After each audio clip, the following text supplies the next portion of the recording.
ମୁଁ ହେଉଛି ଦେବାଶିଷ ସିଂ, HIV ଏଡ୍ସର କାଉନସିଲର, ଡିଷ୍ଟ୍ରିକ୍ଟ ହେଡ଼କ୍ୱାର୍ଟର ନୟାଗଡ଼। ଆଜି ହେଉଛି ବିଶ୍ୱ ଏଡ୍ସ ଦିବସ 2025।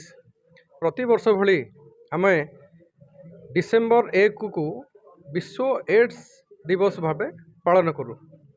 ପ୍ରଥମେ ଆମର ଡିଷ୍ଟ୍ରିକ୍ଟ ହେଡ଼କ୍ୱାର୍ଟର ପ୍ରତିବର୍ଷ ଯେମିତି ପାଳନ କରେ HIV ଏଡ୍ସ ଦିବସଟାକୁ, ପ୍ରଥମେ ଆମେ ଡିଷ୍ଟ୍ରିକ୍ଟ ହେଡ଼କ୍ୱାର୍ଟରରୁ ଫ୍ଲାଗ ମାଧ୍ୟମରେ ଆମର ତହସିଲଦାର ସାର୍ ଫ୍ଲାଗ ମାର୍ଚ୍ଚ କରି ଆମକୁ ପତାକା ହଲେଇ ଆମର କାର୍ଯ୍ୟକ୍ରମକୁ ଆରମ୍ଭ କରିଥିଲେ ଏବଂ କାର୍ଯ୍ୟକ୍ରମରେ ବିଭିନ୍ନ ସ୍କୁଲ, କଲେଜ ଏବଂ ବିଭିନ୍ନ ପ୍ରକାର ଇନଷ୍ଟିଚ୍ୟୁଟ୍ ଯେମିତି ଆପଣଙ୍କର ଷ୍ଟାଫ ନର୍ସ, ଅଗ୍ରଦୂତର କିଛି ଛାତ୍ରଛାତ୍ରୀ, IMS କଲେଜ ଯେଉଁ ଅଛି ତାଙ୍କର ଛାତ୍ରଛାତ୍ରୀ, ସେମାନଙ୍କ ଗହଣରେ ଆମେ ଗୋଟିଏ ଛୋଟିଆ ରାଲି କରିଥିଲୁ।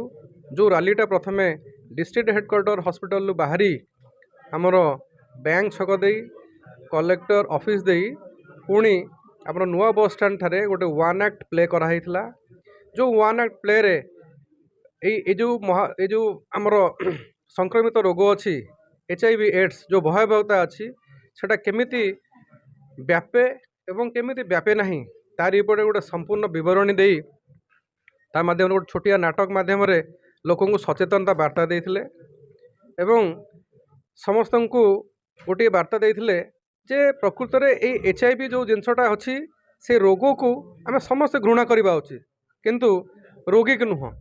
ରୋଗୀକୁ ଆମେ ସ୍ନେହ, ଶ୍ରଦ୍ଧା ଏବଂ ତାକୁ କେମିତି ଆମେ ଆପଣେଇବା ସେ ବିଷୟରେ ବହୁତ ମାତ୍ରାରେ ସେମାନେ ୱାନ୍ ଆକ୍ଟ ପ୍ଲେ ମାଧ୍ୟମରେ ଆମକୁ ସଚେତନତା ବାର୍ତ୍ତା ଦେଇଥିଲେ ଏବଂ ମୁଁ ଭାବୁଛି ଏଇ ସଚେତନତା ବାର୍ତ୍ତା ଯଦି ଆମେ ସମାଜର ଶେଷ ଲୋକ ପାଖରେ ପହଞ୍ଚାଇ ପାରିବା, ମୁଁ ଭାବୁଛି ଆଜିର ଏଇ ଯେଉଁ HIV ଏଡ୍ସ ଦିବସର ଯେଉଁ କାର୍ଯ୍ୟ ଦିବସ ତାର ଲକ୍ଷ୍ୟ ନିଶ୍ଚିତ ରୂପେ ସାଧନ ହୋଇପାରିବ।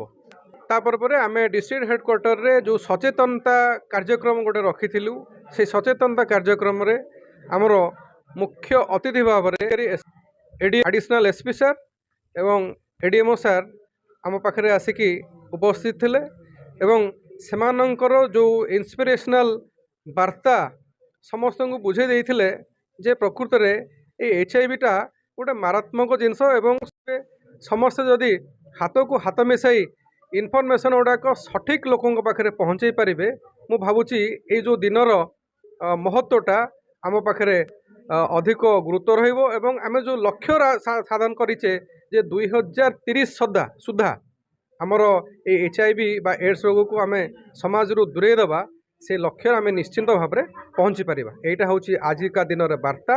ସମସ୍ତଙ୍କ ସଂକଳ୍ପ, ସମସ୍ତଙ୍କ ଉଦ୍ୟମ ମାଧ୍ୟମରେ ଆମେ ଏଇ ଲକ୍ଷ୍ୟ ପାଖରେ ନିଶ୍ଚୟ ପହଞ୍ଚି ପାରିବା।